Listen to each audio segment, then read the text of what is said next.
네, 오늘 첫 순서 정치와호장용 시간입니다. 더불어민주당과 자유한국당이 어제 두 당끼리만 합의한 내년도 예산안이 잠시 뒤 본회의에 상정이 될 겁니다. 야3당 반발이 거셉니다. 입장을 들어보겠습니다. 바른미래당 김관영 원내대표가 있는 국회로 연결하겠습니다. 대표님 나와 계시군요. 안녕하십니까? 네, 안녕합니다. 잘 지내시죠? 네. 저는 네, 안녕하지는 못합니다. 네네, 연결해 주셔서 고맙습니다. 안녕하지 못하시겠네요.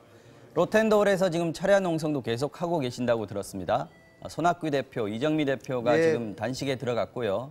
대표님, 오늘 민주당이나 한국당 지도부와 얘기 좀 혹시 나누셨습니까? 좀 달라진 상황이 있나요? 네, 오전에 10시 반에 3당 원내대표가 다시 한번 만나서 그 선거구제 개편에 관한 합의안에 대해서 합의를 시도했습니다만은 여전히 평행선을 달리고 있어서 쉽지 않은 상황입니다. 네, 이게 어제 오전까지만 해도 얘기가 잘 돼서 선거구제 개편까지 포함된 예산안 합의문 초안까지 그 대표님이 직접 쓰셨다고 들었습니다. 그런데 오후에 이제 어저께 일이 틀어졌잖아요. 구체적으로 어느 지점에서 어긋난 겁니까? 저는 선거구제가 이 문제가 예산의 발목을 잡는 일이 발생되지 않게 하기 위해서는 예산안을 끝까지 같이 심사하고 최종적으로 합의되는 단계까지 계속 협조를 했었고 이제 가장 마지막 순간 예산안에 대한 마지막 합의에 관해서 사인을 하기 직전에 그동안 여러 번 얘기를 한 대로 선거구제 개편에 관한 양당의 결단을 요구를 했고 그 점에 대해서 이미 제가 초안을 두 당에 전달을 한 바가 있었습니다. 그러니까요. 그렇기 때문에 그 부분에 관한 합의가 동시에 선거구제 개편에 관한 대강의 합의, 그 문제와 예산안이 동시에 합의 처리되기를 강하게 요구했고 그럼에도 불구하고 선거구제 개편에 관해서 두 당이 거부 의사를 밝혔기 때문에 저는 더 이상 예산안에 대해서는 합의를 할 수가 없는 상황이 된 겁니다. 결국 선거구제 개편에 이제 거대 양당이 합의를 안 해줬다 이 얘기인데 민주당과 한국당이 막판에 돌아선 게 결국에는 뭐라고 보십니까? 이게 세부 문구의 문제는 아니지 않겠습니까? 저는 결국 두 당이 연동형 비례대표제로의 선거구제 개편을 하기 싫어하는 것이 이제 표현된 것이다 이렇게 생각을 합니다. 하기 싫어한다. 네. 그동안 각 당은 기회가 있을 때마다 대표성과 비례성이 강화되는 선거구제 개편을 하겠다라고 여러 차례 얘기를 했습니다만은 그것을 공식적으로 이 문서로 한 것은 아직 한 번도 없었거든요. 그래서 어제 이제 예산이 처리되는 시점에 각 당이 그동안 구두로 얘기한 것들을 문서로 확인해서 연동형 비례대표제의 도입을 기본으로 하자라고 하는 것을 이제 제안을 했습니다만은 거부당한 것이죠. 네, 그렇군요. 지금 아까 화면에 보니까 손학규 대표랑 이정미 대표가 지금 본회의장 양 옆에 앉아서 지금 단식을 계속하고 계시던데 이제 그 본회의장으로 이제 의원들이 들어가지 않겠습니까? 막 시작이 될 텐데 양당이 합의한 예산안이 오늘 여기서 처리가 될 수 있을 거라고 보시는지요? 당연히 처리를 지금 염두에 두고 하고 있다고 생각을 하고요. 국회 선진화법이 개정되기 전에는 이 반대하는 의원들이 국회 본회의장 안에서 폭력도 휘두르고 서로 강하게 반대도 하고 의장석 점거도 하고 이렇게 했습니다만은 이제 요즘은 그렇게 할 수가 없습니다. 그래서 두 당이 처리하는 것을 저희가 잘 합의해서 처리하도록 놔두겠습니다. 물리적으로 막을 생각은 없다는 얘기신 것 같은데 그렇다면 야3당 의원들은 오늘 본회의장에 들어가시긴 하나요? 본회의장에 들어가지 않고 밖에서 우리들의 그 3당의 의사를 또 선거구제 개편에 반대하고 있는 두 당의 그 모습을 국민들께서 적절히 잘 판단하실 수 있도록 보여드리도록 하겠습니다. 오늘 오전에 또 의원총회 하셨을 텐데 혹시 그 의원들 당내 의견들은 어떤 게 나왔습니까? 지금 상황에서 출구를 얘기하기는 좀 성급한 것 같고요. 네, 출구는 선거구제 개편 문제에 대해서 네. 합의를 하는 것 이외에는 답이 없습니다. 다른 사실은. 출구는 없다. 네. 근데 더더욱 사실은 사태를 악화시킨 것이 네. 지금 70이 넘으신 손학규 대표님이 단식에 들어가시면서 네. 단순히 선거구제 개편에 관한 합의를 넘어서 최종적으로 선거구제 개편이 국회에서 마무리될 때까지 단식을 계속하시겠다. 로텐도홀에서 목숨을 바치시겠다 이렇게까지 말씀을 하셔서 참 많이 걱정이 됩니다. 네, 저도 그 부분 좀 걱정이 됩니다. 자, 결국 이제 예산안이 본회의를 통과가 된다 이렇게 한다면은 앞으로 야삼당 특히 뭐 바른미래당은 어떻게 지금 대응을 하실 방침인가요? 지금 뭐 여러 가지 걸려 있지 않습니까? 여야 간에 구체적인 계획이 있나요? 선거구제 개편을 앞두고 네. 선거구제 개편이 이렇게 힘들다라고 하는 것을 저희가 절감을 했고 네. 거대 양당의 기득권이 얼마나 무서운지를 체험을 했기 때문에 네. 앞으로 여당이 여러 가지 개혁 법안을 처리하는 데 있어서 상당히 어려움을 겪을 수밖에 없다라는 말씀을 드리겠습니다. 네, 알겠습니다. 오늘 말씀 잘 들었습니다. 고맙습니다. 네, 감사합니다. 네, 바른미래당 김관영 원내대표였습니다. 자, 지금 제 옆에는 김근식 경남대 교수님 그리고 정호김 전 새누리당 의원 나와 계십니다. 안녕하십니까 두 분? 안녕하세요. 네, 반갑습니다. 뭐 아까 김 교수님, 김관영 대표 말씀 들었지만 예. 야삼당은 지금 상당히 격앙돼 있습니다. 손학규, 이정미 대표가 지금 단식 들어갔고 정동영 대표도 오늘 보니까 청와대 앞에서 1인 시위 하셨더라고요. 더불어한국당이냐 이런 얘기까지 나오는데 이 상황을 지금 어떻게 보고 계시나요? 그러니까 뭐 국가적인 큰 현안이나 어떤 미래에 관한 것을 놓고 이렇게 거대 여당과 거대 야당이 손을 잡았다면 참 칭찬할 일이지만 네. 사실은 선거구제 개편이라는 게 국회의원의 가장 이해관계와 가장 직접 연관되어 있는 거잖아요. 이런 것들을 놓고 이해관계가 맞아떨어져서 거대 여당과 거대 여당이 손을 잡았다는 건 이제 저 아까 김관영 대표가 말한 것처럼 네. 야합이다. 또 기득권 동맹에 이렇게 비판을 받고 있는 건데 네. 저는 두 가지를 나눠서 봐야 된다고 봅니다. 하나는 연동형 비례대표제 자체에 대해서는 여야를 막론하고 그리고 진보 보수를 막론하고 시민사회 내에서도 광범위한 공감대가 있습니다. 왜냐하면 국민들이 선택한 지지자들의 어떤 투표율보다 사실 의석률이 다르기 때문에 이걸 맞추자는 것이어서 사실 반대할 이유가 없거든요. 문재인 대통령도 공약으로 내걸었던 거고 한나라당도 원칙적으로 찬성을 했던 거기 때문에 한국당도 네. 그런 것이어서 큰 원칙에는 공감대가 있는데 비례성 높이자는 공감이 문제는 있는 거죠. 두 가지입니다. 네. 하나는 이것을 굳이 예산안 통과랑 연계시킬 필요가 있느냐는 하나의 이제 국민적 기선이 있고요. 네. 또 하나는 그럼에도 불구하고 이것들이 지금이 아니면 적기를 놓치기 때문에 지금밖에 시기가 아니다라고 하는 절박함이 있는데 아마 이제 어제 두 당이 합의했던 한국당과 민주당은 예산안과 연계는 부적절하다. 그러니 예산안은 별도로 가겠다라는 명분으로 지금 두 당이 합의를 한 거고요. 네. 지금 김관영 대표 등 이제 야삼당의 입장에서는 예산안과 연계시키는 게 부적절하다는 비판을 받을 소지는 있으나 지금이 아니면 더 이상 기회가 없다라는 또 소수당의 절박함이 있거든요. 그렇죠. 저는 그런 면에서 두 개가 시선이 상충된 건데 저 개인적으로 보면 그렇게 생각합니다.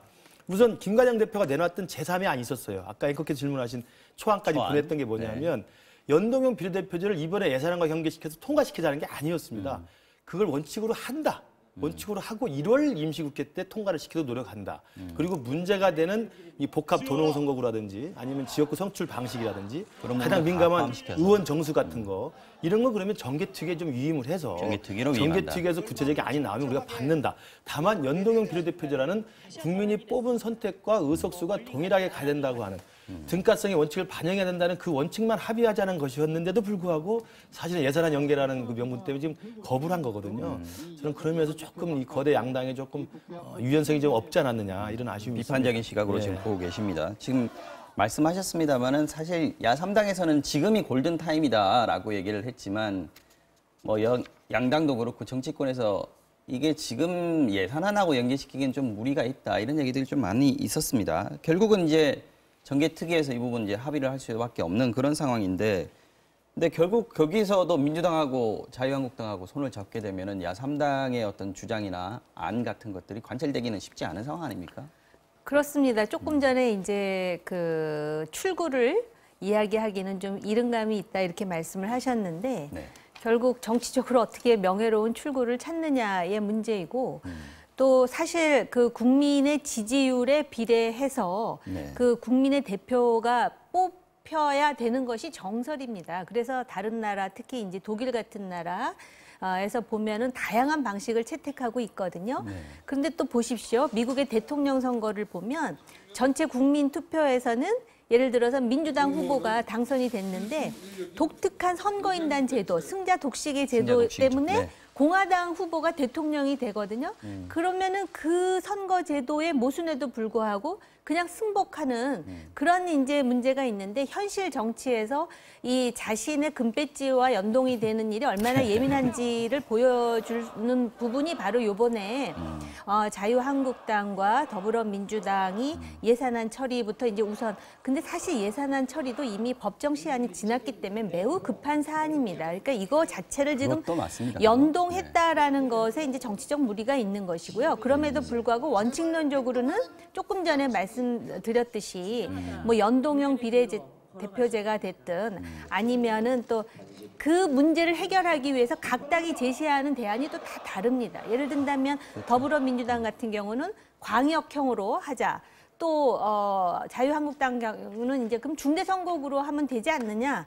결국은 이제 정개특위에서 의논해야 되겠지만 그렇게 쉽게 통과되지는 못할 것 같습니다. 그럼에도 불구하고 지금 노 정치인이 단식을 불사하며 이런 상황을 만드는 거에 대해서 가장 먼저 집권당 그리고 대통령이 약속한 바 있지 않습니까? 좀 책임의식을 가지고 일단 정치적으로 퇴로를 좀 만들어서 명예롭게 나올 수 있도록 하고 이 문제에 대해서는 분명히 국민의 지지율에 비례하는 대표제를 만드는 하나의 계기로 삼는 것은 정설입니다. 그러니까 권역별 정당 명부제든 연동형 비례대표제든 중대선거구제든 지금 국민이 선택한 수치하고 의석의 수치 점유율이 지금 불균형을 이룬다는 면에서는 이제 보완책이 필요하다는 거거든요. 균형을 맞춰가야 되는 건 그래서 분명하다. 그렇죠. 네. 그 큰 방향은 맞는데 그것을 그럼 합치시키기 위한 안을 도출하는 것은 정개특위가 할 수 있는 거예요. 그렇기 때문에 연동형 비례대표제를 요구하는 야3당의 주장은 뭐냐면 꼭 이것을 한다는 게 아니라 지금 말씀하신 것처럼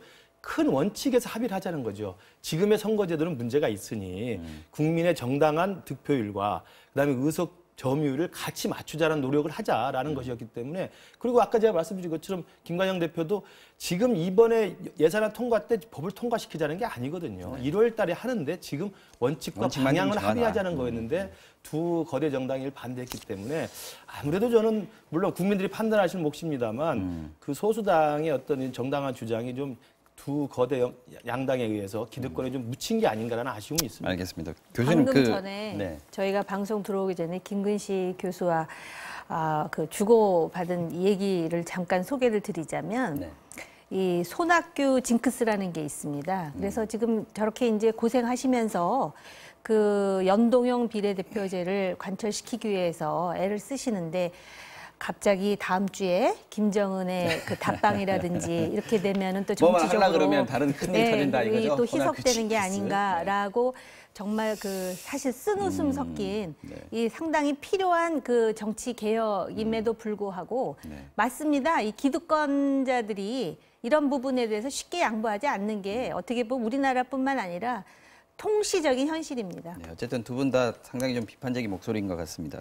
이 아무리 예산안 처리가 급했다 그러지만 민주당 도대체 어쩌려고 그러냐 이런 얘기들이 있습니다. 지금 안 그래도 아침에 이해찬 대표가 선거구제 정개특위에서 빨리 논의하자라고 했는데 이게 일종의 제스처란 말이죠. 유화 제스처인데 남북 문제나 지금 특별부 재판부 뭐 지금 자유한국당하고 붙어야 되는 상황에서 야3당의 협조가 지금 굉장히 절실한 상황이란 말이죠. 어쨌든 민주당이 이게 지금 야3당 달랠 방법이 지금 마땅치 않은 것 같은데 어떻게 보세요? 쉽지 않죠. 지금 아까 김관영 대표도 그렇고 지금 이정미 정의당 대표도 단식을 하고 있고요.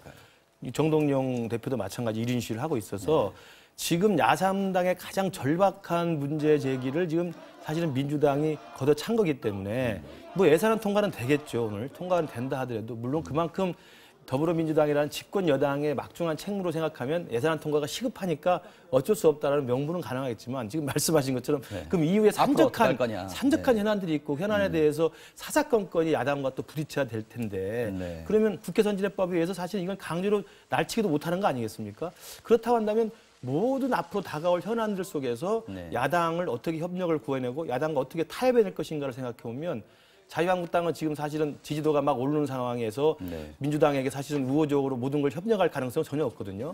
이번만 뭐 이렇게 협력을 했다고 친다면 앞으로 남북 문제, 경제 문제, 일자리 문제 이런 등등의 정치적인 어떤 현안들을 돌파해가는 과정에서 과연 홍영표 원내대표나 이해찬 대표가 그 리더십을 발휘해서 야3당, 지금 말하는 바른미래당, 평화당, 정의당 등을 어떻게 잘 리더십을 발휘할 수 있을지에 대해서는 제가 볼 때 지금 저 단식 논성하고 저 반대하는 결기와 지금 의지를 보면요 쉽게 사그라들 것 같지 않습니다. 특히 지금 손학규 대표 지금 고령임에도 불구하고 저도 오전에 가서 인사를 드리고 왔습니다만 정말 결의를 다지고 있어요. 그러니까 정말 그런 일이 있어서는 안 됩니다만 노텐더홀에서 국회의사당에서 목숨을 걸겠다고 지금 말씀을 공언을 하고 계시기 때문에 이 상황을 최소한 막아야 되는 어떤 국회 내에서 어떤 협치와 어떤 그 리더십이 필요한데 있어야 되겠네요. 이게 서로 마주보고 달리는 기관차처럼 마주보고 달리기만 하면 어떻게 풀어나갈지 결국은 이 모든 책임이 결국 또 집권 여당한테 갈 겁니다. 문제가 막혀버리면. 자, 지금 당장 민주당하고 한국당하고 지금 각을 세우고 있는 문제가 하나 있죠. 유치원 3법인데 지금 교육위도 지금 통과를 못하고 있습니다. 오늘도 양당 원내대표가 이 문제 가지고 담판을 벌였다고 하는데 역시 소득은 없었던 것 같고요.